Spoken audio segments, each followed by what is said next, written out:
친구들, 해니의 동화나라. 오늘은 바버라 헤이젠이 글을 쓰고 토미 웅거러가 그림을 그리고 이현정님이 옮긴 마법사의 제자를 읽어줄 거예요. 친구들은 혹시 마법이 무엇인지 아나요? 오늘의 주인공 마법사의 제자 훔볼트는 언젠가 마법사가 되기 위해서 온갖 심부름과 청소를 도맡아 했어요. 그러던 어느 날 마법사는 훔볼트에게 성을 관리하게 두고 마법사들의 회의에 가버리고 마는데요. 과연 훔볼트는 성을 잘 관리할 수 있을까요? 그럼 이야기 속으로 함께 슝 들어가 보아요. 마법사의 제자. 아주 먼 옛날 마법사가 살고 있었어요. 재주 많고 영리한 마법사는 수많은 마법 주문들을 만들어냈죠. 마법사는 콧대 높은 왕자들을 평범한 들쥐로, 쓸모없는 조약돌들을 순금으로 바꿀 수 있었어요. 그리고 마법사 자신도 파란 연기를 구름처럼 자욱하게 피우며 감쪽같이 사라지곤 했죠. 어쩌면 여러분도 구름 속에 숨은 마법사를 본 적이 있을 거예요. 마법사는 라인 강가에 우뚝 솟아있는 마법의 성에 살고 있었어요. 이 세상 그 어떤 집보다 높은 성이었죠. 성의 웅장한 탑들은 하늘을 찌를 듯이 높이 솟아 있었어요. 마법의 성 안에는 수많은 복도와 비밀 통로들이 얽히고 설켜 깊고 습한 지하실까지 굽이굽이 이어지고 있었어요. 그 지하실이 바로 마법사의 작업실이었죠. 작업실의 한쪽 벽엔 가죽 표지가 번들번들 닳고 얼룩진 책들이 가득 차 있었어요. 줄지어 늘어선 많은 책들 가운데 유독 두껍고 무거운 책이 한 권 있었어요. 바로 종합 마법 공식과 주문이라는 책이었어요. 이 책에는 마법사의 비밀스러운 주문이 모두 담겨 있었어요. 마법사의 변신술 비법과 속임수까지도요. 마법사는 이 마법의 책을 읽고 난 다음에는 반드시 책장의 작은 상자 안에 집어넣고 황금 열쇠로 잠가두었어요. 그리고 황금 열쇠는 항상 목에 걸고 다녔죠. 게다가 마법사의 부엉이가 푸른 눈을 반짝이며 책장 위에서 보초를 섰어요. 작업실 맞은편은 마법 실험실이었어요. 실험실에는 우스꽝스럽게 생긴 난로와 여과 장치가 한자리를 차지하고 있었죠. 마법사는 여과 장치를 이용해 마법의 약을 만들었거든요. 그 옆에는 절구, 비커, 항아리, 수증기가 꽉 찬 플라스크 등이 잔뜩 늘어서 있었어요. 마법의 물약에 사용하려고 미리 준비해둔 마법의 돌들도 한 무더기 쌓여 있었고요. 실험실 한가운데엔 커다란 욕조가 하나 있었어요. 이 욕조에는 언제나 물이 가득 차 있어야만 했죠. 그러려면 물이 찰랑거리는 무거운 양동이를 들고 지하실부터 라인강까지 이어지는 가파른 계단을 여러 번 오르내려야 했어요. 욕조에 물을 채우는 일은 마법사의 제자 훔볼트의 몫이었어요. 훔볼트는 날마다 물양동이를 날라야 했어요. 건강하고 명랑한 훔볼트는 이따금씩 게으름을 피우긴 했지만 언젠가는 마법사가 되고 싶어하는 청년이었어요. 그래서 마법사가 시키는 온갖 심부름과 청소를 도맡아 했고 그 대가로 마법사에게 마법을 배울 수 있었죠. 훔볼트는 마법 수업이 정말 좋았어요. 하지만 청소는 너무 싫었죠. 특히 바닥을 빗자루로 쓸고 복도를 걸레로 닦는 일은 정말 끔찍했어요. 하지만 그 중에서도 훔볼트가 가장 싫어하는 일은 바로 끝도 없이 이어지는 계단을 오르내리며 물을 나르는 거였어요. 훔볼트는 여기저기 놀러 다니는 걸 좋아했어요. 틈만 나면 팽이를 치며 놀거나 마법사의 고양이와 장난을 쳤죠. 할 일은 까맣게 잊은 채 강둑에 앉아서 흐르는 강물을 바라보며 피리를 불곤 했어요. 하지만 마법사는 훔볼트가 꾀쟁이라는 걸 아주 잘 알고 있었어요. 왜냐하면 훔볼트 같은 청년들을 많이 만나봤으니까요. 그래서 훔볼트가 조금이라도 어슬렁거리며 게으름을 피우거나 하루 종일 빈둥대며 시간을 보내는 날이면 마법사는 금세 알아채고 훔볼트에게 일을 2배씩 주었어요. 훔볼트가 아무리 불평을 해도 전혀 소용이 없었어요. 마법사는 말했죠. 모름지기 제자라면 열심히 배우고 일을 해야지. 너처럼 해서야 어디 마법의 힘을 손에 넣기나 하겠나? 마법의 힘은 스스로 노력해서 얻어야만 해. 그저 주문만 달달 외우면 되는 게 아니란다. 마법은 힘이고 힘은 반드시 지혜롭게 사용해야 하거든. 너도 언젠가는 알게 될 거다. 아마도 말이야. 그러던 어느 날 마법사는 검은 숲에서 열리는 마법사들의 회의에 초대를 받았어요. 집을 나서기 전 마법사는 사다리를 타고 올라가 두꺼운 마법의 책을 꺼내더니 무언가를 옮겨 적었어요. 그리고 훔볼트에게 말했죠. 전 세계의 마법사들이 한자리에 모인다는구나. 나도 그 회의에 가야 해. 너는 내가 없는 동안 성을 잘 지키면서 내가 맡은 일을 빠짐없이 해두어야 한다. 유리컵들을 깨끗하게 씻어놓고 노쇠 절구도 윤이 나게 닦아두고 마룻바닥은 내가 돌아왔을 때 구석구석 먼지 한 톨 없어야 해. 그리고 가장 중요한 일이 남아있지. 욕조는 항상 물이 가득 차 있어야 해. 이 모든 일을 다 끝내기 전에는 절대로 빈둥거려선 안 된다. 이야기를 끝낸 마법사는 망토를 걸치고 웅얼웅얼 주문을 외우더니 펑 소리와 함께 파란 연기구름 속으로 사라졌어요. 가구와 마룻바닥에는 금세 파란 가루들이 내려앉았죠. 훔볼트는 투덜거렸어요. 쳇! 내가 맨날 할 일 없이 빈둥거리는 것처럼 말하네. 나한테 일거리를 몽땅 떠넘기고 자기는 항상 놀궁리만 한다니까. 이건 정말 불공평해. 자기는 스승이랍치고 주문이나 외우고 앉아있는 동안 나는 뼈 빠지게 일만 하고. 스승님은 마법의 힘만 가진 게 아니라 재미도 혼자 다 보잖아. 훔볼트는 먼지와 쓰레기 더미 속에서 언짢은 표정으로 주위를 둘러보았어요. 바로 그때 반짝이는 물건 하나가 훔볼트의 시선을 사로잡았죠. 그건 바로 황금 열쇠였어요. 마법사의 책상에 황금 열쇠가 놓여 있었어요. 마법사는 너무 서둘러 떠나는 바람에 열쇠 챙기는 걸 깜빡하고 만 거예요. 이런 엄청난 행운이 생기다니 다시는 안 올 절호의 기회였죠. 훔볼트는 얼른 황금 열쇠를 집어들었어요. 그리고 부엉이가 보초를 서는 책장 앞으로 재빨리 다가갔죠. 조심스레 위를 올려다보니 부엉이는 깜빡 졸고 있었어요. 훔볼트는 순식간에 사다리 위로 기어 올라갔어요. 마법사의 두꺼운 책이 들어있는 상자를 열 때는 너무 흥분된 나머지 손이 다 떨릴 정도였죠. 훔볼트는 쥐죽은 듯 조용히 양피지 책장들을 한 장씩 넘겼어요. 동그라미와 별, 그리고 여러 신비로운 문양들이 페이지마다 그려져 있었어요. 글자들은 대부분 낯선 언어로 쓰여 있었죠. 그러던 중 드디어 훔볼트도 아는 글자들이 나타났어요. 바로 빗자루 마법이라는 주문이었죠. 당신이 바라는 모든 것을 즉시 이뤄주는 빗자루. 훔볼트는 기뻐하며 생각했어요. 그렇다면 내가 명령을 내리는 대로 빗자루가 움직인단 말이지. 그러고는 주문을 읽고 또 읽어서 통째로 외워버렸죠. 마침내 훔볼트는 책을 탁 덮고 두 눈을 감은 채 외쳤어요.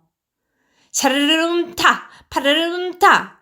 늙은 빗자루야, 너의 주인님이 말씀하신다. 구석에서 나와 내 일을 대신하여라. 훔볼트가 외치는 소리에 졸고 있던 부엉이가 깜짝 놀라 깨어났어요. 부엉이는 퍼덕이며 날아오르다가 사다리에 있던 훔볼트와 부딪히고 말았어요. 그 바람에 오래되어 썩어가던 사다리는 두 동강이 나고 훔볼트는 아래로 떨어졌죠. 하지만 다행히 마법사의 박제 악어 위에 떨어진 덕분에 딱딱한 바닥에 엉덩방아를 찢지는 않았어요. 훔볼트는 푹신한 악어 위에 앉아서 잠시 기다렸어요. 하지만 아무 일도 일어나지 않았어요. 혹시 훔볼트가 엉뚱한 주문을 외운 걸까요? 천만에요. 빗자루가 어느새 움직이기 시작했어요. 빗자루 끝이 까딱까딱 흔들리면서 비스듬히 일어나는가 싶더니 갑자기 벌떡 일어섰죠. 자, 일하자. 일! 야호! 주문을 제대로 외운 거예요. 빗자루는 혼자서 바닥을 쓸기 시작했어요. 훔볼트는 양동이를 가리키며 외쳤지요. 자, 일하자. 일! 양동이를 향해 깡충깡충 뛰어간 빗자루는 양동이 손잡이를 몸에 걸더니 바깥으로 껑충껑충 뛰어나갔어요. 그리고 끝없이 이어지는 가파른 계단을 뛰어내려가 라인 강가에 이르렀죠. 강가에서 빗자루는 몸을 까딱까딱 뒤뚱거리면서 양동이를 강물에 담갔다 꺼냈어요. 그리고 양동이에 물이 가득 차자 다시 껑충껑충 뛰어서 그 많은 계단을 올라갔죠. 빗자루는 한 번도 쉬지 않고 물양동이를 지하실로 날랐어요. 그리고 양동이에 가득 담긴 물을 욕조에 한꺼번에 쏟아부었죠. 그 다음에는 이 모든 과정을 똑같이 반복했어요.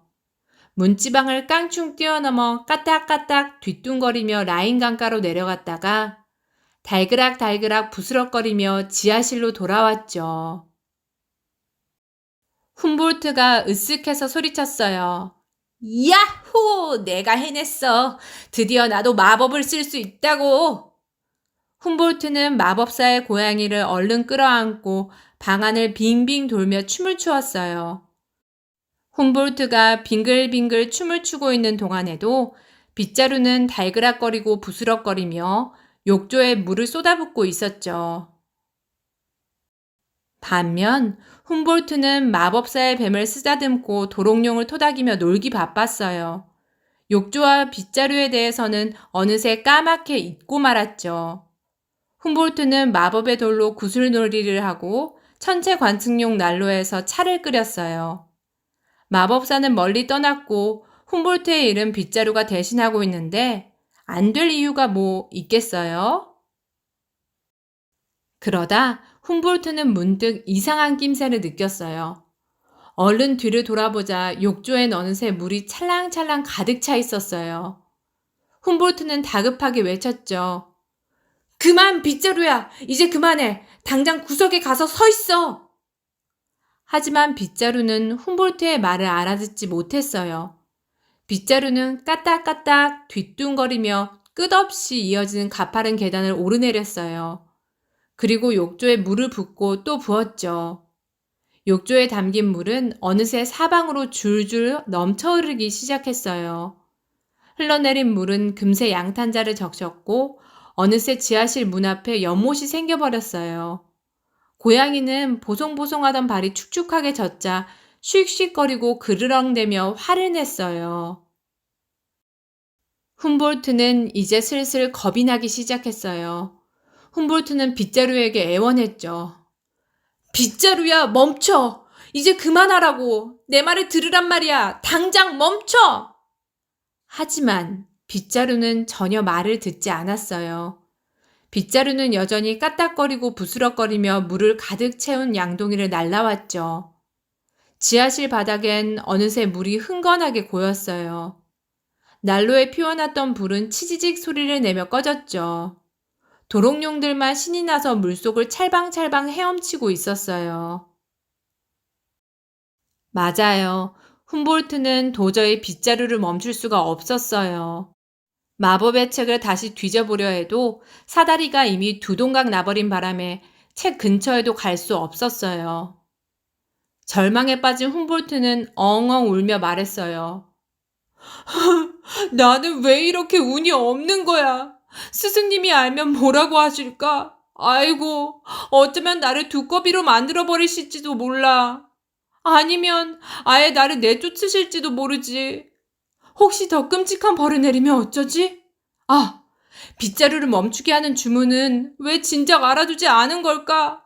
아이고, 이 바보! 훔볼트는 혹시 빗자루를 움직이게 만들었던 주문이 빗자루를 멈추게 할 수 있지 않을까 싶어 다시 큰 소리로 외쳤어요. 샤르르름 타! 파르르름 타!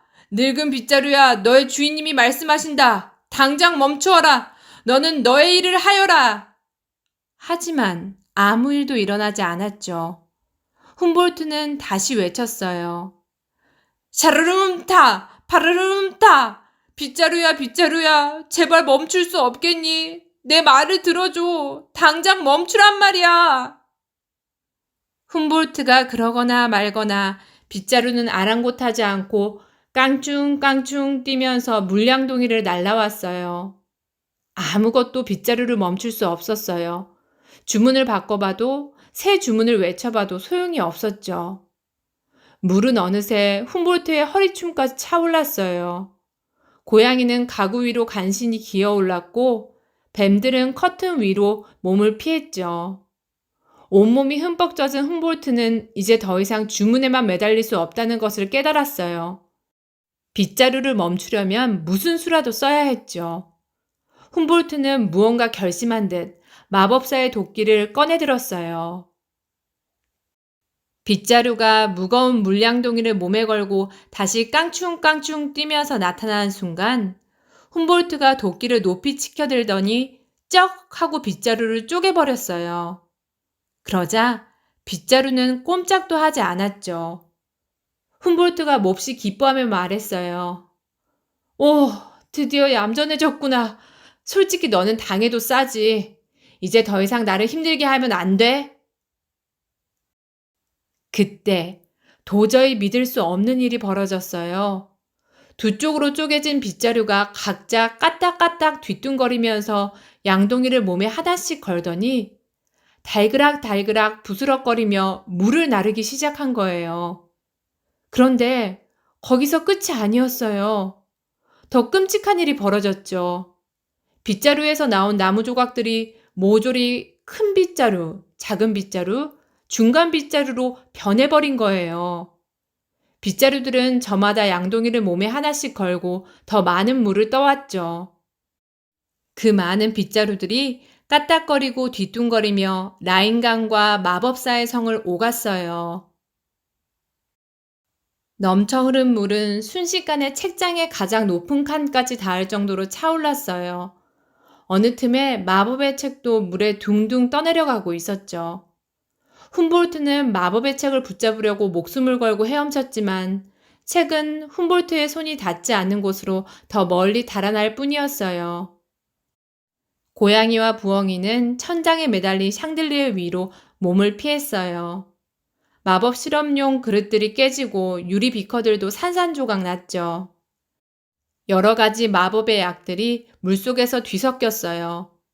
물빛은 어느새 분홍색, 보라색, 에메랄드색, 청록색으로 변해갔어요. 그래도 빗자루들은 계속해서 물을 날라왔죠. 물은 점점 더 불어나서 어느새 물결이 일렁일 정도였어요. 가구들은 물에 둥둥 떠다니고 문짝마다 물결이 철썩철썩 부서졌어요. 책장의 맨 꼭대기를 간신히 붙잡고 있던 훔볼트의 손가락이 어느새 하나씩 풀어지기 시작했어요. 훔볼트는 애타게 소리쳤죠. 도와주세요! 도와주세요, 스승님! 이러다 물에 빠져 죽겠어요! 그때였어요. 갑자기 눈부시게 빛나는 환한 번개가 번쩍하더니 계단 꼭대기에서 파란 연기가 구름처럼 자욱하게 피어올랐어요. 그리고 마법사가 나타났죠. 엄청나게 화가 난 마법사는 천둥 같은 목소리로 외쳤어요. 할트르름타! 스탈트르름파! 지금 당장 구석으로 돌아가거라! 그러자 천천히 물이 빠져나갔어요. 훔볼트도 천천히 바닥에 내려앉았죠. 모든 것들이 천천히 다시 제자리를 찾아갔어요. 지칠 대로 지친 훔볼트가 더듬거리며 말했죠. 스승님, 그냥 장난삼아 해본 일이었어요. 제발 벌을 내리지는 마세요. 마법사가 두 눈을 이글이글 번뜩이며 소리쳤어요. 시끄러워! 그러고는 손가락으로 양동이를 가리켰죠. 흠뻑 젖어 녹초가 된 훔볼트는 후들거리는 다리를 이끌고 겨우겨우 걸음을 옮겼어요. 그리고 간신히 허리를 굽혀 빈 양동이를 집어들었죠. 그런데 바로 그때였어요. 훔볼트가 허리를 굽히는 순간 빗자루가 까딱하며 움직이는 게 아니겠어요? 그러더니 훔볼트의 엉덩이를 찰싹찰싹 때리며 라인강으로 향했답니다. 오늘의 책 마법사의 제자 어땠나요, 친구들? 자신이 해야 할 일을 게을리한 훔볼트는 결국 마법사에게 혼이 나고 말았죠. 오늘은 우리 친구들이 만약 훔볼트 같은 상황에 놓인다면 어떻게 할 것인지 이야기를 나눠보고, 만약 마법사가 된다면 어떤 마법을 쓰고 싶은지도 상상해서 이야기해보면 재미있을 것 같아요. 마지막으로 오늘도 해니의 동화나라 재미있게 들으셨다면 구독과 좋아요, 알람 꾹 눌러주세요. 그럼 다음 시간에 또 보아요. 친구들, 안녕!